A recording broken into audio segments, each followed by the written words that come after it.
the stage to Harald again to the closing remarks, since we are on the time of closing. Well, so thank you very much. This was like a long afternoon. I think that it was a super interesting afternoon, at least for me. And I'm just not saying that. I mean, the thing is, I've listened to our. Some of us, we know each other for many years, and it's just beautiful to see how the work evolves. And sometimes it's so important to just hear it again, just like with other words, so to really digest it.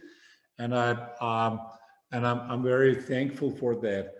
I just want to say one thing, and this is what motivates Brian and myself, and we will have another round of that. I strongly believe that the ecosystem sciences and ecosystem thinking in the broadest sense are absolutely core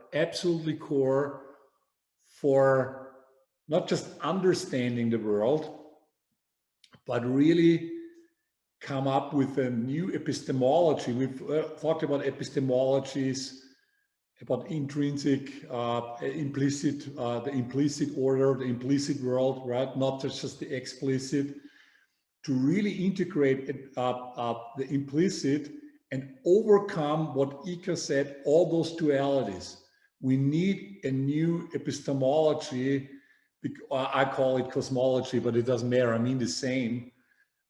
Because our old cosmology just like creates not just havoc, but we are trapped. This is a dead end. This is not something, there's no happy end for that.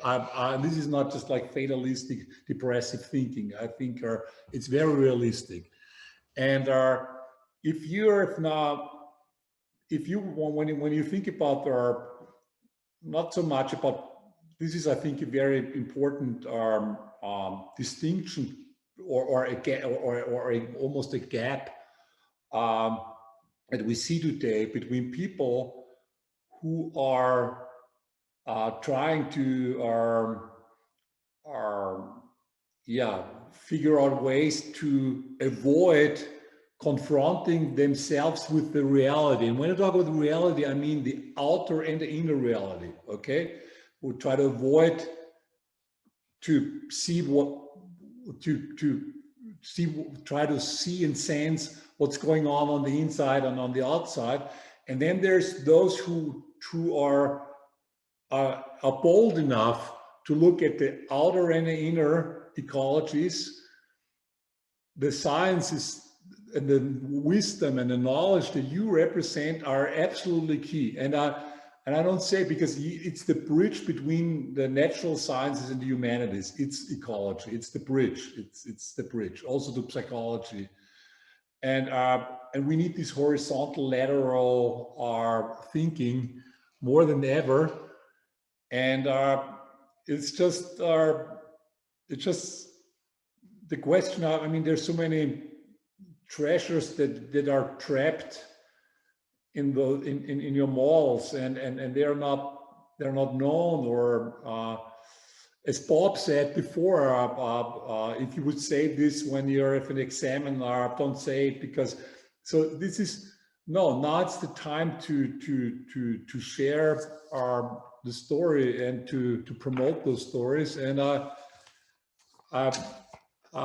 Brian, I'm looking to you. I mean, we will try to do our best and keep on organizing those settings. Hopefully next time in real person. There's a strong need for this new, different thinking, and the prism that we look at the world has got to be changed to see things that are unseen at this moment. So, Brian, do you want to also say something at the end? I think you started, and maybe you have also like some closing. Thanks. No, you said it all very well. I would just add two things. Maybe one is that the theme that seemed to be throughout here was the trade-offs message. So whenever you try to do too much of one thing, you're probably going to make a mistake. And we saw that in so many talks about it's not maximizing something, it's finding the balance between whatever dimensions and variables you're looking at. Did you want to say something? Yeah, sure. I mean, this is the ambiguity story, right? It's both ways. It's always both. But I think I just like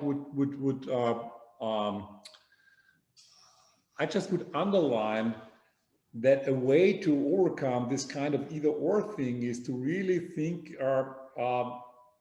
strongly and focus on the cycle, because every stage has its own, there's like this correlate thing. Every stage, there's a time for this and a time for that. There's a time for maximizing, because you can tell a 20-year-old woman or man don't maximize. Of course, they try to maximize. That's for the stage, the way to do. But if you do it your whole life, then something is wrong. So I just want to say, it's like maybe we can have, like, because to find this optimum, this optimum itself is moving, and just right. No, and I think that, and Joao mentioned well about the, and Simona talking about GDP as being always the maximizing variable. And one of my mantras recently has become, if you're just anti-growth, that looks wrong too. And so I say, well, there's a time to grow. It's just not always. Yeah. And so, get that across. But I think the second message was about, back to Ika's talk at the beginning, with transformations, and ending with your rebels and your, your seers and that. So it is time to maybe put those answers down on our exams and teach our students to be the rebels and make that transformative change that we need. So, yeah. And thank you, FAS, for organizing all of this workshop, and for all the speakers and everybody here today. Really appreciate seeing you. Thanks, Valerie. It was your work. Thanks to everyone.